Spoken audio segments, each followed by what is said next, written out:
Hello viewers, यहाँ पे आप लोग देख सकते हो मेरा वाटर लिली के प्लांट, और इसके अंदर मैंने बहुत सारे मछलियाँ भी रखे हैं, मॉली फिश। और मॉली फिश व्यूअर्स बहुत सारे बच्चे भी दिए हैं। अभी तो फूल एक भी नहीं खिला है, पर खिलता रहता है फ्लावर। मेरे पास टोटल 4 टब है और चारों टब में व्यूअर्स मैंने वाटर लिली लगाए हुए हैं। मेरे पास 2 कलर के वाटर लिली है, एक है पीच और एक है येलो। पर येलो वाला अभी तक फूल हुआ नहीं है, पीच वाला बहुत बार हो चुका है देखिए।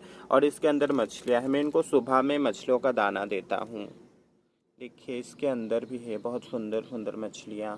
बहुत मस्त लगता है वाटर लिली का प्लांट जब हमारे गार्डन पे हो, एक यूनिक लुक मिलता है।